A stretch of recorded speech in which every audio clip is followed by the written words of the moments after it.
Allahu Akbar, Allahu Akbar. Mengagungkan maulid Nabi dan menjadikannya sebagai hari raya itu telah dilakukan oleh sebagian manusia, dan mereka yang melakukannya itu mendapat pahala yang besar. Kata Imam siapa? Ibnu Taimiyah yang menjadi ulamanya orang Wahabi. Sampaikan ini.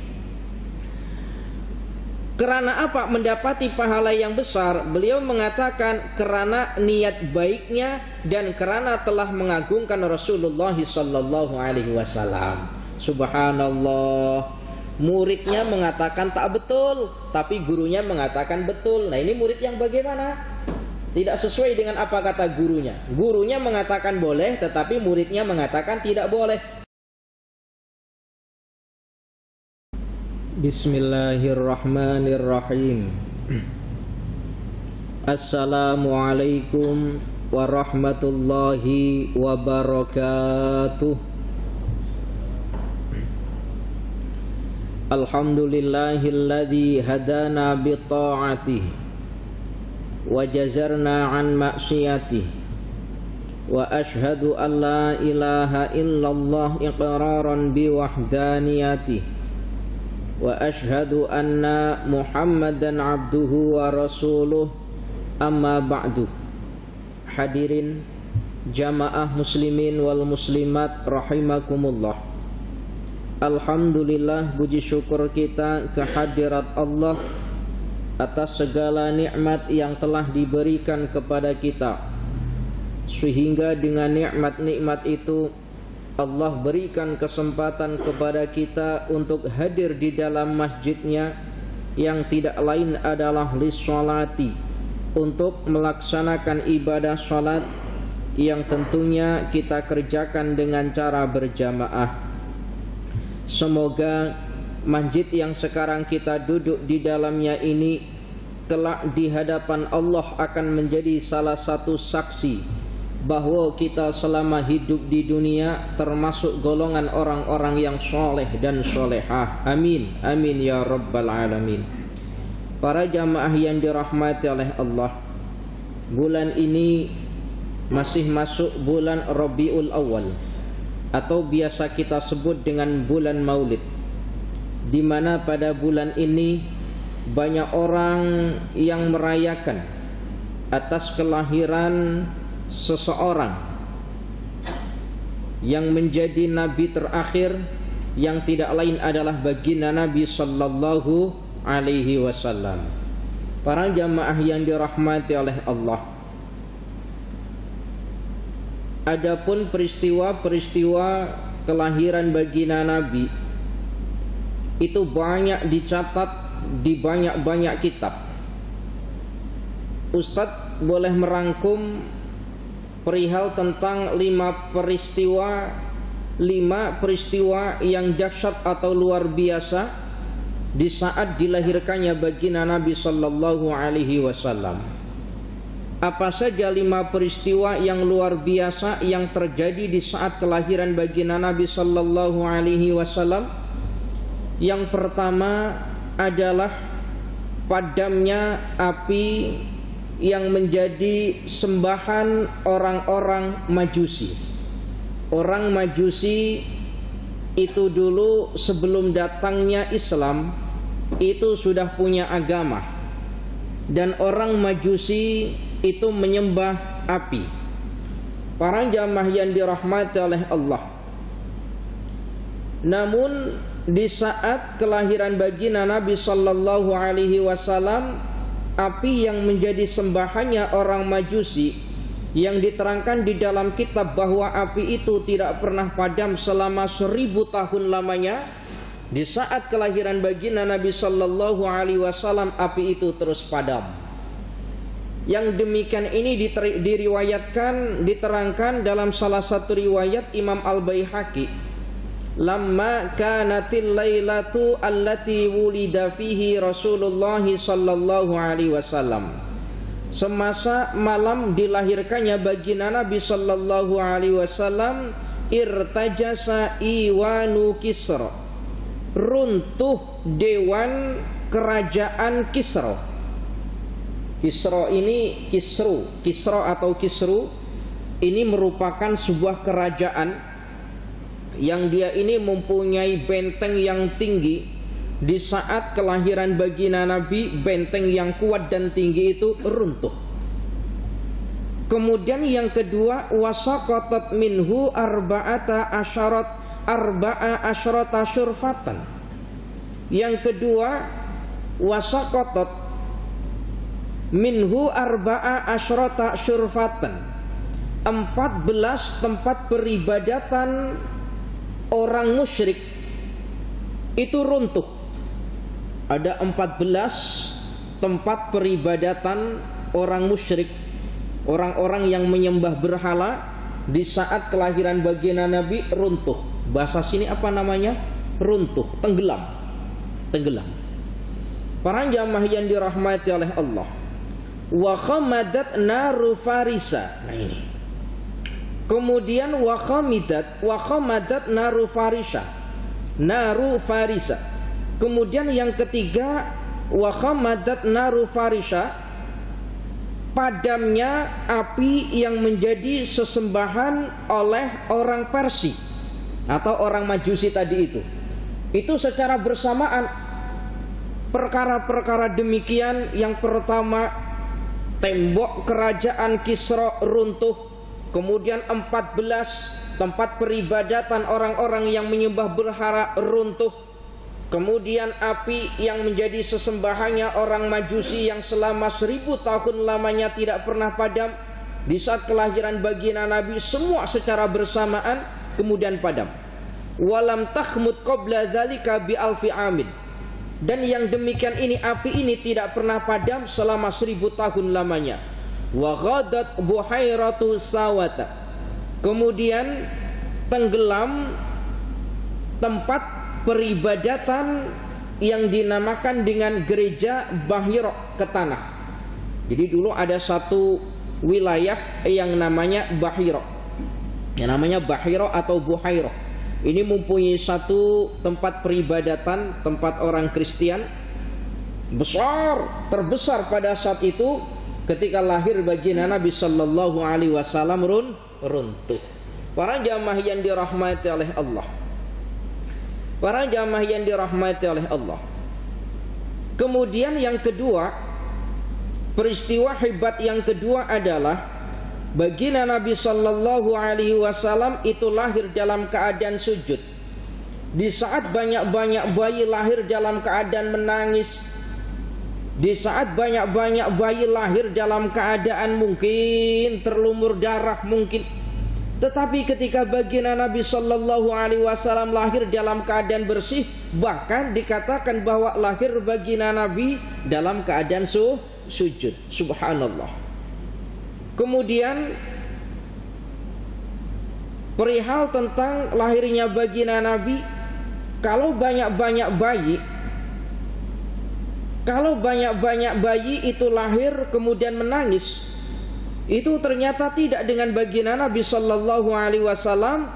Ketika baginda Nabi lahir itu tidak dalam keadaan menangis. Bahkan ada satu riwayat ketika baginda Nabi Sallallahu Alaihi Wasallam lahir atau dalam keadaan bayi pertama kali lahir, itu tangannya seolah-olah berdoa kepada Allah Ta'ala. Para jamaah yang dirahmati oleh Allah, agak-agak kita bagaimana? Agak-agak tanya kepada orang tua kita dulu. Nah ini, lahir kita bagaimana lahir kita? Para jamaah yang dirahmati oleh Allah, sekarang itu begini. Bayi, kalau ada orang melahirkan, bayinya menangis, maka orang-orang yang ada di sekitarnya tertawa. Tetapi kalau ada bayi lahir dalam keadaan tidak menangis, itu orang-orang yang ada di sekitarnya sedih. Betul ya? Dan ini sebaliknya.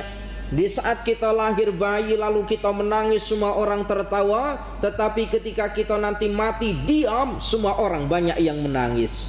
Itulah manusia. Lahir dalam keadaan menangis, semua orang tertawa. Tetapi bila kita nanti mati, maka semua orang akan menangis. Para jamaah yang dirahmati oleh Allah, para jamaah yang dirahmati oleh Allah.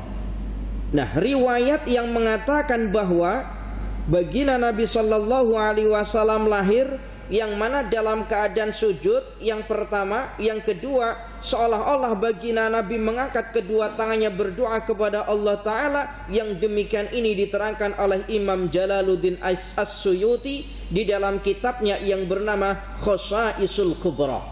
Jadi ada keterangannya. Kemudian yang ketiga para jamaah, peristiwa yang hebat yang terjadi di saat kelahiran baginda Nabi Sallallahu Alaihi Wasallam. Yang ketiga adalah lahir dalam keadaan sudah dikhitan. Di sini bahasanya apa? Dikhitan atau disunat? Disunat. Itu lahir sudah dalam keadaan disunat. Tetapi apakah hanya baginda Nabi sahaja yang lahir dalam keadaan disunat? Ternyata tidak. Ada beberapa nabi diterangkan oleh para ulama. Di dalam kitab Hasyiyah Al-Bujairami Al-Khatib diterangkan bahwa ada beberapa nabi yang terlahir dalam keadaan sudah dikhitan. Itu diantaranya selain baginda Nabi, diantaranya adalah Nabi Nuh alaihi salam yang pertama. Yang kedua Nabi Hud alaihi salam. Kemudian ada Nabi Soleh, ada Nabi Lut, ada Nabi Shu'aib, ada Nabi Yusuf, ada Nabi Musa, ada Nabi Sulaiman, ada Nabi Zakaria, ada Nabi Yahya, Nabi Isa. Semuanya ketika lahir itu sudah dalam keadaan dikhitan. Itu boleh kita baca dalam kitab Hasyiyah Al-Bujairami Al-Khatib. Para jamaah yang dirahmati oleh Allah, kita khitannya bila? Usia bila? Bayi sudah dikhitan apa belum? Nah ini. Perihal tentang dikhitan, perihal tentang khitan. Khitan itu hukumnya apa? Ada yang mengatakan hukumnya wajib, ada yang mengatakan hukumnya sunnah. Tetapi banyak-banyak para ulama mengatakan hukumnya wajib bagi laki-laki. Terus bagaimana pandangan para ulama perihal tentang hukum khitan atau sunat terhadap perempuan? Perempuan ternyata juga disunat. Ya, kalau kita punya anak perempuan disunat atau tidak? Disunat ya, disunat ketika lahir. Itu bagaimana hukumnya? Ternyata banyak para ulama itu ada khilaf. Di antaranya perempuan tak payah disunat atau tak payah dikhitan. Ini pendapatnya ulama-ulama daripada ulama al-Misriyah, ulama al-Azhar mengatakan tak payah atau makruh. Bahkan ada yang mengatakan hukumnya haram. Kenapa? Sebab sama saja menyakiti. Ketika lahir kemudian disobek semisal atau disunat. Sunatnya laki-laki dengan perempuan beda. Kalau laki-laki itu dipotong sebagian daripada kemaluannya, tetapi kalau perempuan tidak, tetapi disayat sikit. Para jamaah yang dirahmati oleh Allah, kata yang mengatakan hukumnya haram karena menyakiti terhadap si bayi. Ada yang mengatakan boleh macam mana? Sebab yang demikian ini memperlancar daripada air kencing ketika nanti akan keluar daripada kemaluan perempuan. Para jamaah yang dirahmati oleh Allah, kalau umumnya di sini dikhitan apa tidak kalau perempuan? Dikhitan ya, dikhitan. Para jamaah yang dirahmati oleh Allah. Kemudian yang keempat, peristiwa yang dahsyat di saat kelahiran baginda Nabi Sallallahu Alaihi Wasallam. Yang keempat apa? Yang keempat adalah pertama kali dinamakan Muhammad secara bahasa. Jadi sebelum baginda Nabi itu tidak ada orang yang dinamakan dengan nama Muhammad, itu tidak ada. Sementara Muhammad itu maknanya apa? Muhammad itu bermakna pujian. Nanti akan Ustaz jelaskan. Jadi Muhammad itu maknanya pujian. Nanti Ustaz akan jelaskan. Berawal daripada satu kisah. Jadi nama Muhammad sebelum baginda Nabi itu tidak ada seseorang yang bernama Muhammad. Dan Allah mengistimewakan nama Muhammad itu diperuntukkan untuk baginda Nabi Sallallahu Alaihi Wasallam. Ini berawal daripada mana? Para jamaah yang dirahmati oleh Allah. Ini berawal daripada ketika kakek beliau yang bernama Abdul Muthalib. Jadi yang memberikan nama Muhammad itu adalah kakek beliau yang bernama Abdul Muthalib. Nah, Abdul Muthalib atau kakek beliau ini menghendaki bahwa nanti suatu hari cucunya yang tidak lain adalah baginda Nabi sallallahu alaihi wasallam menjadi orang yang dipuji oleh seluruh makhluk. Kemudian suatu hari Abdul Muthalib itu bermimpi bagaimana? Dalam mimpi beliau melihat rantai yang terbuat daripada perak yang keluar daripada tulang belakang. Itu kisahnya. Jadi Abdul Muthalib ini bermimpi melihat ada rantai, sini sebutnya apa? Rantai, betul ya? Ada rantai yang keluar daripada tulang belakang. Kemudian rantai itu memiliki 4 hujung, yang mana masing-masing hujung itu membentang atau mengarah pada arah yang berbeda-beda. Satu hujung mengarah ke atas, satu hujung mengarah ke bawah, yang satu hujung mengarah ke arah barat, yang satu hujung lagi mengarah ke arah utara. Para jamaah yang dirahmati oleh Allah.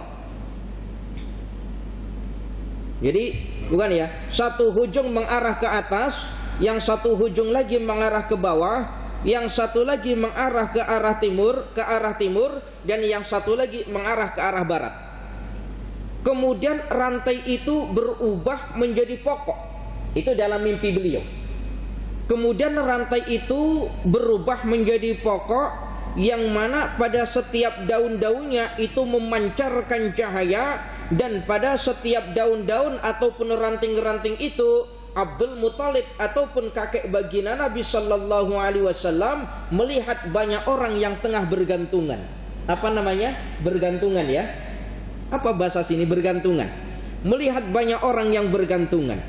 Para jamaah yang dirahmati oleh Allah, setelah ditafsiri daripada mimpi tersebut, ternyata mimpi itu mengisyaratkan bahwa kelak Abdul Muthalib akan mempunyai keturunan yang akan diikuti oleh manusia, baik daripada hujung barat sampai daripada hujung timur, dan akan dimuliakan oleh makhluk-makhluk yang ada di langit, dan begitu juga akan dimuliakan oleh makhluk-makhluk yang ada di bumi. Itulah maksud daripada mimpi itu.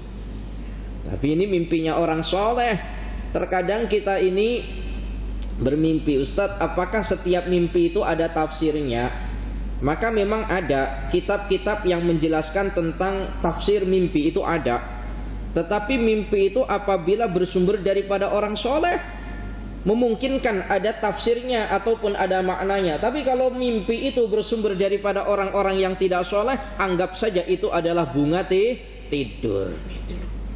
Saya sering kali ditelepon, Ustadz, malam tadi saya bermimpi demikian, apa maknanya Ustadz? Tengok orang pun sholat terkadang masbuk, terkadang akhir-akhir waktu baru sholat, nggak ada mimpi, nggak ada makna sih. Tapi kalau mimpinya daripada orang soleh, wah insya Allah ada maknanya. Para jamaah yang dirahmati oleh Allah, keterangan tersebut diterangkan oleh seorang ulama yang bernama Abdullah Az-Zurqani, yang diterangkan di dalam kitab Syarah Mawahibul Laduniyah. Jadi apa yang Ustadz sampaikan ini ada dasarnya dari kitab Syarah Mawahibul Laduniyah. Para jamaah yang dirahmati oleh Allah. Kemudian yang kelima, keistimewaan di saat dilahirkannya baginda Nabi sallallahu alaihi wasallam, atau peristiwa yang dahsyat di saat dilahirkannya baginda Nabi sallallahu alaihi wasallam, tertutupnya langit-langit bagi iblis. Memang sebelum terlahir baginda Nabi, langit-langit itu terbuka. Para jamaah yang dirahmati oleh Allah, diterangkan oleh Imam As-Suhaili di dalam kitab Raudatul Uruf. Beliau menyampaikan begini: Ruwiya fi ma'suril akhbari anna iblisa kana yakhtariqus samawat qabla Isa. Diriwayatkan dalam beberapa hadis yang masyhur, dulu iblis itu boleh mencuri, mendengar daripada langit sebelum Nabi Isa diutus. Jadi sebelum Nabi Isa diutus, itu iblis boleh mendengar perkara-perkara yang hubungannya dengan samawat, yang hubungannya dengan malaikat. Para jamaah yang dirahmati oleh Allah, iblis menyampaikan kepada seseorang bahwa nanti akan terjadi satu musibah, akan begini, nanti suatu hari kamu akan begini. Dulu iblis itu boleh menyampaikan, boleh mendengar berita-berita daripada langit sebelum diutusnya Nabi Isa alaihi salam. Boleh paham ya kalimat saya ya? Kemudian selepas diutusnya Nabi Isa alaihi salam, pintu langit tertutup, tetapi tidak keseluruhan pintu langit tertutup. Hanya 3 saja yang tertutup. Jadi setelah diutusnya Nabi Isa alaihi salam, itu tertutup 3 lapis langit. Artinya apa? Iblis atau syaitan itu terbatas mendengar berita-berita yang sumbernya daripada langit. Tertutup 3 lapis langit. Langit ini kan ada berapa? Sab'as samawat, ada 7 lapisan. Kalau 3 tertutup bermana masih ada 4. Iblis masih boleh mendengar berita-berita yang sumbernya daripada langit. Para jamaah yang dirahmati oleh Allah, namun ketika baginda Nabi sallallahu alaihi wasallam dilahirkan di dunia ini, maka semua pintu-pintu langit oleh Allah ditutup. Tidak ada akses bagi iblis untuk mendengar berita-berita yang bersumber daripada langit. Itu keistimewaan yang hebat. Maka pada zaman sekarang, para jamaah yang dirahmati oleh Allah, sekarang ini ada yang namanya dengan ilmu nujum. Ilmu nujum itu namanya ilmu ramalan. Apa ya? Ilmu peramal. Ada seorang bomoh mengatakan, oh nanti kamu pada usia 40 tahun akan begini.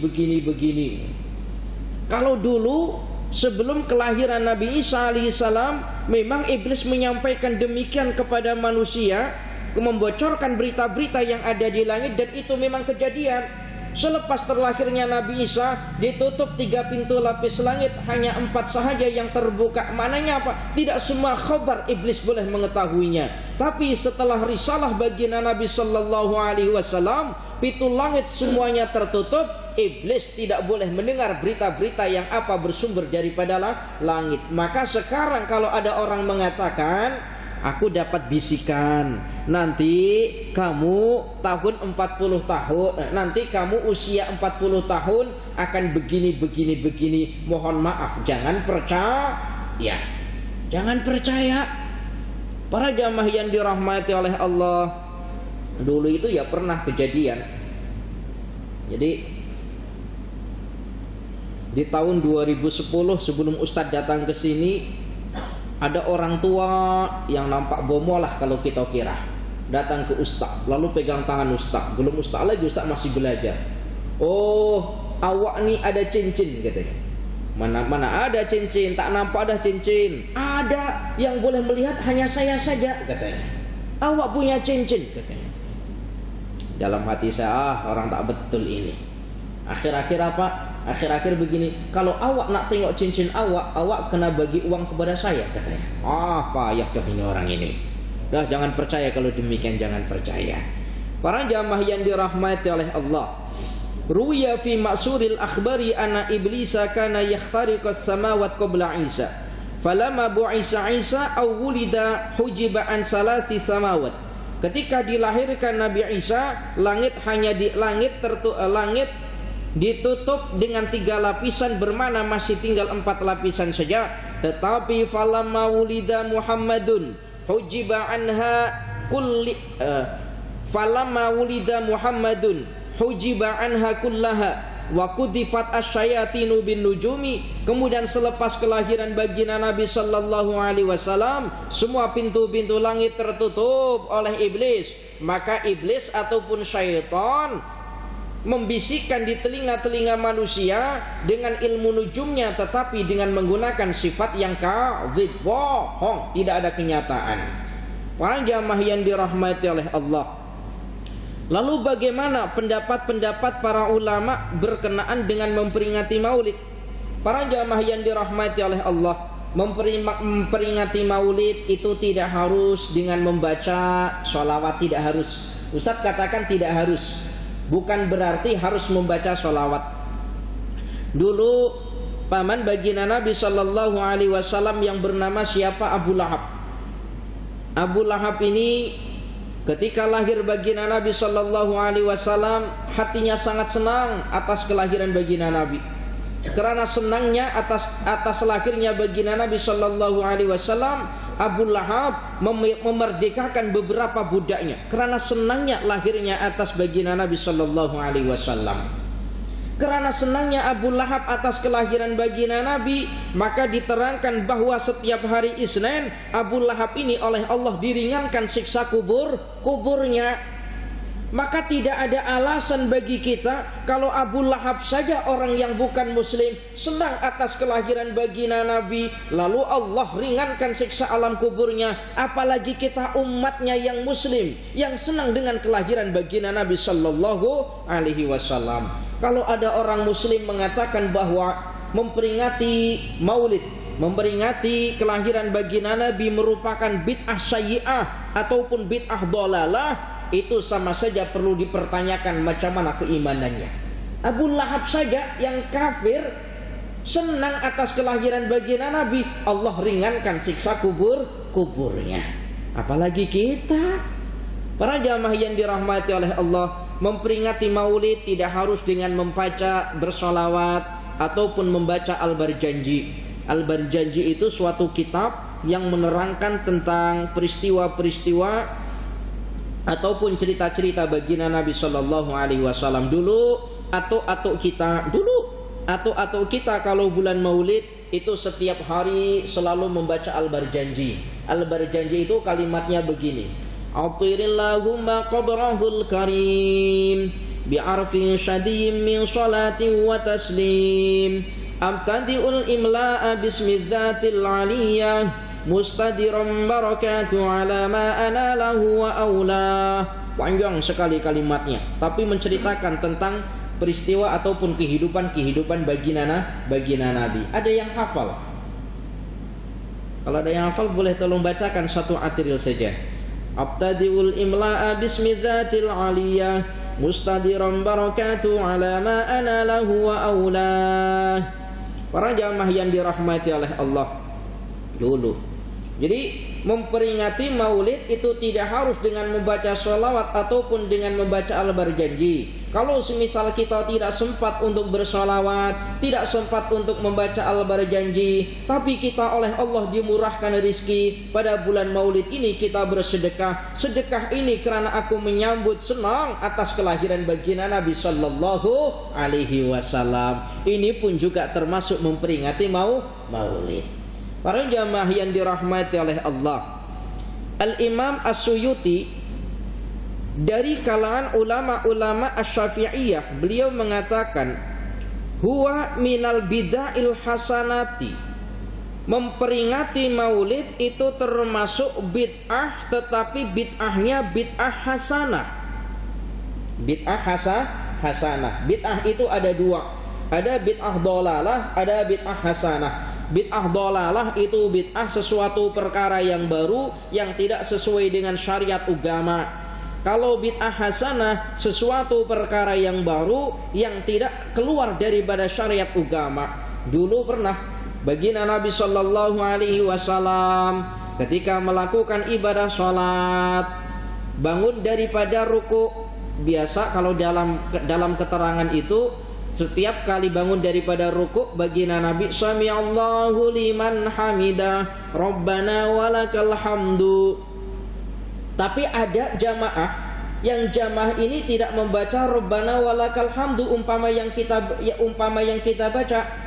Apa yang dibaca? Jadi ketika rukuk, bangun daripada rukuk, sami'allahu liman hamidah, itu membacanya hamdan katsiran mubarakan fih. Lalu baginda Nabi selepas sholat itu bertanya, siapa tadi yang membaca hamdan mubarakan fih? Semua sahabat diam karena dikira baginda Nabi akan marah. Sebab itu tidak diajarkan oleh baginda Nabi sallallahu alaihi wasallam. Yang diajarkan Rabbana walakal hamdu. Lalu sahabat diam saja.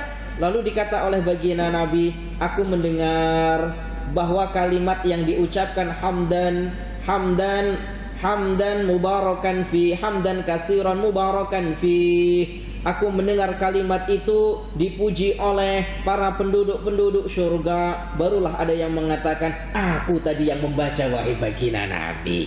Mananya apa? Bid'ah, sesuatu yang tidak pernah diajarkan oleh baginda Nabi tetapi melakukannya, tetapi ini perkara yang baik. Masya Allah. Nah, termasuk perkara yang bid'ah itu adalah, ini kalau bid'ah itu kan semuanya bid'ah, kullu bid'atin dolalatun, itu tidak semua bid'ah itu sesat, tidak. Buktinya apa? Pada bulan Ramadan itu baginda Nabi Shallallahu Alaihi Wasallam melakukan ibadah sholat tarawih itu berapa hari di masjid? Ada yang mengatakan 3, ada riwayat 4 hari. Berarti kalau kita bulan Ramadan melakukan ibadah sholat tarawih di masjid selama 30 hari, berarti kita melakukan bid'ah karena tidak dikerjakan oleh baginda Nabi Sallallahu Alaihi Wasallam. Nah, nih, maka ini alasan-alasan orang kalau sudah tarawih 10 hari ke atas bulan Ramadan, masjid-masjid sepi. Apalagi tarawih 15 dah tak lagi ada orangnya yang sholat tarawih, tinggal sedikit jamaahnya. Ditanya kenapa? Dulu baginda Nabi hanya 4 hari saja. Nah, ini alasan ini. Para jamaah yang dirahmati oleh Allah, masjid ini macam mana kalau bulan Ramadan? 10 pertama daripada bulan Ramadan ramai jamaahnya. Kemudian 10 sampai tarawih 20 sudah nampak jamaahnya berkurang. Yang ramai bukan lagi masjid tapi pasar-pasar malamnya. Begitulah. Kalau sudah 20 terakhir sampai 30 terakhir, habis sudah jamaahnya tinggal 2 sof. Biasa mana-mana tempat. Kalau ada masjid yang sombong, di masjid saya mulai daripada tarawih 1 Ramadan sampai 30 penuh jamaahnya, Ustaz nak datang betul nak di masjid itu, nak tengok. Para jamaah yang dirahmati oleh Allah.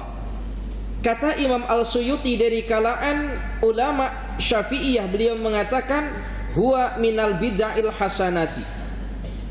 Merayakan maulid baginda Nabi itu termasuk daripada bid'ah hasanah. Allati yusabu 'alaiha sahibuha, yang mana bagi mereka yang mengerjakan atau memperingati maulid ia akan diberikan pahala min ta'zimi qadri Nabi sallallahu alaihi wasallam, disebabkan dia mengagungkan atas baginda Nabi sallallahu alaihi wasallam, wa idharil farahi, kemudian menampakkan kegembiraan, wal istibsyari bi maulidihi syarif, dan menampakkan kesenangan atas kelahiran baginda Nabi Sallallahu Alaihi Wasallam yang mulia.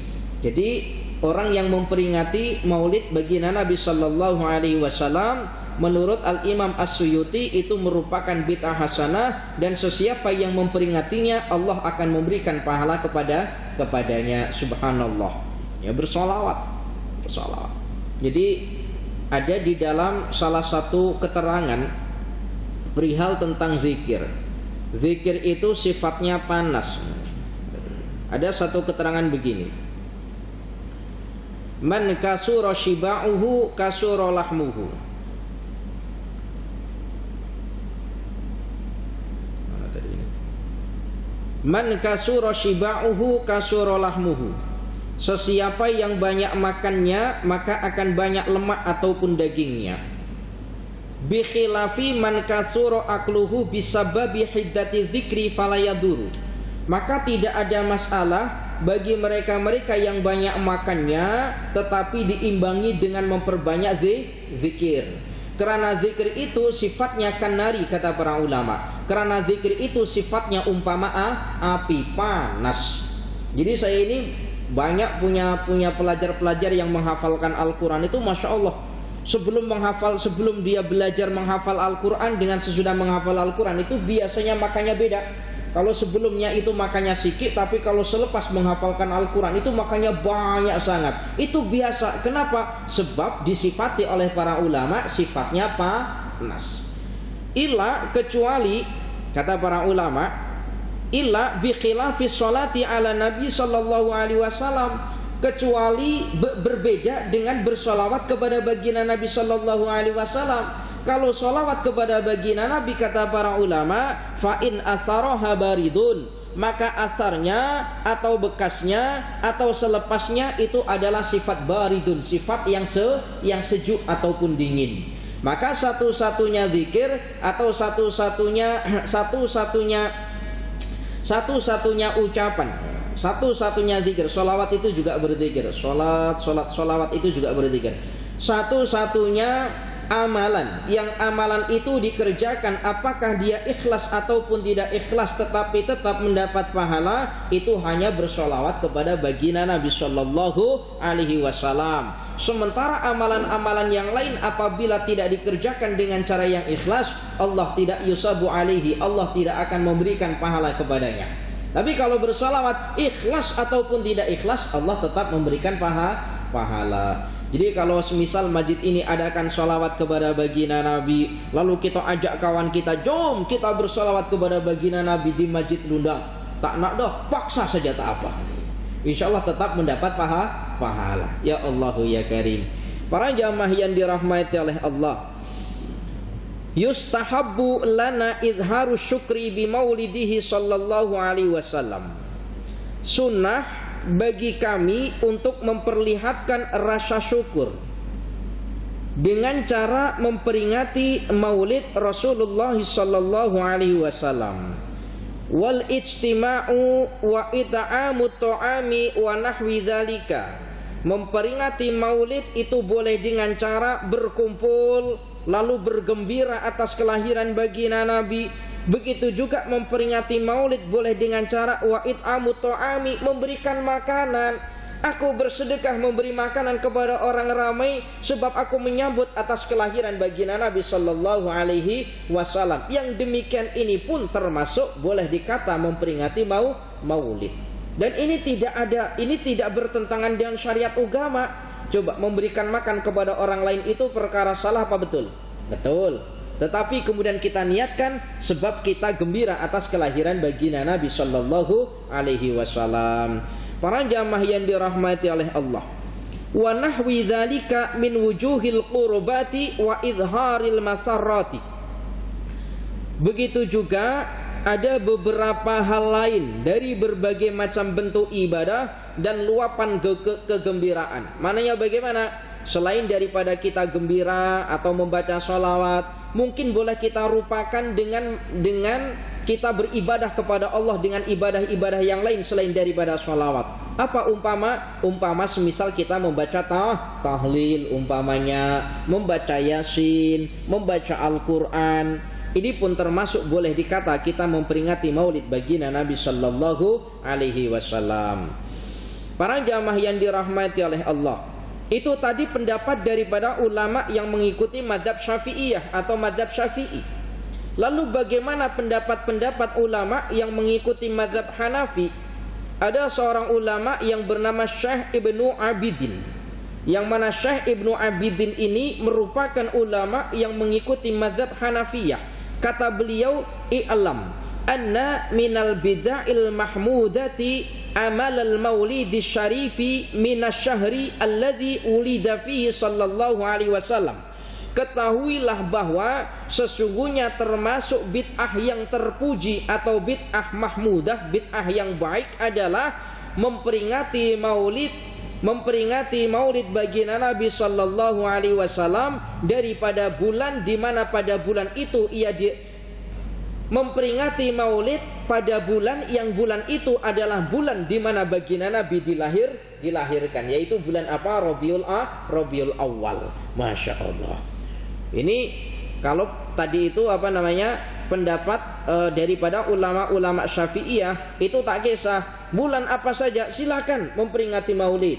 Tetapi pendapat daripada Syekh Ibnu Abidin, beliau mengatakan bahwa pada bulan maulid saja atau bulan Rabiul Awal sahaja. Para jamaah yang dirahmati oleh Allah, bahkan ada kelompok-kelompok sebelah yang mengatakan memperingati maulid itu hukumnya bid'ah. Sementara kelompok-kelompok sebelah itu menganut ataupun sering mengikuti seorang ulama yang bernama Imam Ibnu At-Taimiyah. Orang Wahabi itu punya ulama yang dijunjung, ulama yang dibesarkan, atau ulama yang diagungkan itu namanya Imam Ibnu Taimiyah. Nah, orang-orang Wahabi mengatakan memperingati Maulid itu hukumnya bid'ah. Tetapi ulamanya sendiri yang bernama Imam Ibnu At-Taimiyah itu mengatakan begini. Imam Ibnu At-Taimiyah ini atau Taimiyah ini daripada kalangan mazhab Hambali. Beliau mengatakan begini. Fata'zimul maulidi wattikhaduhu mausiman qad yaf'aluhu ba'dun nasi wa yakunu lahu fihi ajrun azimun li husni qasdihi wa ta'zimihi li Rasulillah sallallahu alaihi wasallam. Ini perkataan Ibnu Taimiyah, seorang ulama yang banyak diambil pendapatnya oleh orang Wahabi, yang mana orang Wahabi ini mengatakan bahwa memperingati Maulid hukumnya bid'ah. Ulamanya sendiri mengatakan demikian. Apa maknanya? Kata beliau, mengagungkan Maulid Nabi sallallahu alaihi wasallam dan menjadikannya sebagai hari raya telah dilakukan oleh sebagian orang-orang, telah dilakukan oleh sebagian manusia atau orang-orang, dan mereka yang melakukannya akan mendapatkan pahala yang besar atas peringatan tersebut. Itu yang mengatakan Ibnu Taimiyah. Boleh kalimat ini ya? Perhatikan ini molek-molek. Kalau ada orang Wahabi mengatakan bahwa memperingati Maulid itu hukumnya bid'ah, sampaikan kalimat ini. Ulamamu yang bernama Ibnu Taimiyah itu mengatakan begini. Fata'zimul maulidi wattikhaduhu mausiman qad yaf'aluhu ba'dun nasi wa yakunu lahu fihi ajrun azimun li husni qasdihi wa ta'zimi li Rasulillah sallallahu alaihi wasallam. Mengagungkan Maulid Nabi dan menjadikannya sebagai hari raya itu telah dilakukan oleh sebagian manusia, dan mereka yang melakukannya itu mendapat pahala yang besar. Kata Imam siapa? Ibnu Taimiyah yang menjadi ulamanya orang Wahabi. Sampaikan ini. Karena apa mendapati pahala yang besar? Beliau mengatakan karena niat baiknya dan karena telah mengagungkan Rasulullah sallallahu alaihi wasallam. Subhanallah. Muridnya mengatakan tak betul, tapi gurunya mengatakan betul. Nah, ini murid yang bagaimana? Tidak sesuai dengan apa kata gurunya. Gurunya mengatakan boleh, tetapi muridnya mengatakan tidak boleh. Terus kita ikut yang mana? Ya tentu yang mengatakan boleh. Para jamaah yang dirahmati oleh Allah. Sikit lagi. Innal ikhtifala bi dzikril maulidin nabiy syarifi asbaha wajiban asasiyan. Oh, ini Masya Allah luar biasa ini. Ada seorang ulama yang bernama Syekh Al-Mubashshir At-Taraji. Beliau mengatakan begini. Innal ihtifala bi dzikril maulidin nabiy syarifi asbaha wajiban asasiyan. Sesungguhnya perayaan Maulid Nabi sallallahu alaihi wasallam itu menjadi wajib hukumnya yang bersifat siyasah. Siyasah itu maknanya politik. Jadi memperingati Maulid baginda Nabi itu kata beliau hukumnya wajib, tapi sifatnya politik. Bagaimana maksudnya sifatnya politik? Limuwajahati mastujidda minal ikhtifalati dharati fi hadhil ayami. Untuk menandingi, apa ya untuk menandingi? Tahu ya bahasa menandingi ya? Untuk menyamai atau untuk menandingi perayaan yang lain atau majelis-majelis yang lain yang membahayakan pada hari ini. Sekarang kan banyak majelis-majelis konser ya? Konser di stadion yang hadir berapa ribu yang hadir. Itu kira-kira banyak mafsadah atau banyak masalahnya, banyak baiknya atau banyak buruknya kalau konser-konser kayak gitu? Tentu banyak buruknya.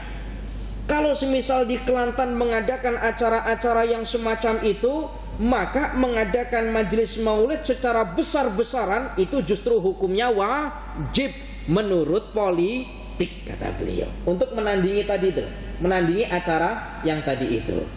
Jadi jangan kalah. Kalau semisal di sebelah buat acara konser semisal besar, jom majelis lundang buat acara maulid lebih besar. Kalau demikian ini hukumnya wajib secara politik. Nanti kalau tidak, acara maulid biasa-biasa saja, tapi kalau konser yang datang ramai beribu-ribu orang. Akhirnya apa? Majlis maulid akhirnya kayak majlis yang biasa-biasa saja. Ya Allahu ya Karim. Para jamaah yang dirahmati oleh Allah, di kampung tempat Ustadz, kalau sudah masuk bulan maulid, kalau jamaah pernah mendengar, ada satu kampung yang namanya Kampung Madura. Pernah dengar ya Kampung Madura atau Bawean? Ini satu pulau bersendiri daripada Pulau Jawa. Jadi ada Pulau Jawa, kemudian ada pulau kecil namanya Pulau Madura atau Bawean. Itu kalau sudah masuk bulan maulid, maka Masya Allah di kampung-kampung itu ramainya lebih ramai dibandingkan dengan hari raya Idul Fitri. Lebih ramai. Setiap rumah-rumah mengadakan acara maulid. Minimal kalau mengadakan acara maulid di satu rumah, nak mengadakan acara maulid, bersolawat kepada baginda Nabi, membaca al-berjanji, yang datang bukan hanya setakat 10, 20 orang, ratusan orang. Bila dia balik itu setiap orang membawa beras 5 kilo 5 kilo. Jadi orang yang punya rumah itu sudah mensediakan 1 tahun yang akan datang, itu sudah disediakan persiapannya. Jadi ketika orang yang hadir di acara maulid balik itu membawa beras 5 kilo 5 kilo. Masya Allah, luar biasa. Kalau kita bagaimana kalau kita? Cukup makan dengan gulai saja cukup, Ustadz tak apa. Itu pun juga sudah memperingati maulid sallallahu alaihi wasallam. Cukup. Insya Allah kita lanjutkan pada pertemuan yang akan datang. Apa yang Ustadz sampaikan ini, biasanya Ustadz membaca kitab yang bernama Nashaihul Ibad, tetapi pada malam hari ini Ustadz tidak membaca kitab tersebut karena ini bulan maulid. Ustadz nak membahas perihal tentang seputar kelahiran baginda Nabi Sallallahu Alaihi Wasallam, supaya dalam hati kita terbesit tambah rasa cintanya kepada baginda Nabi Sallallahu Alaihi Wasallam. InsyaAllah kita lanjutkan pada pertemuan yang akan datang. Al-afu minkum, mohon maaf apabila ada kesalahan. Ihdinas siratal mustaqim. Tsumma assalamu alaikum warahmatullahi wabarakatuh.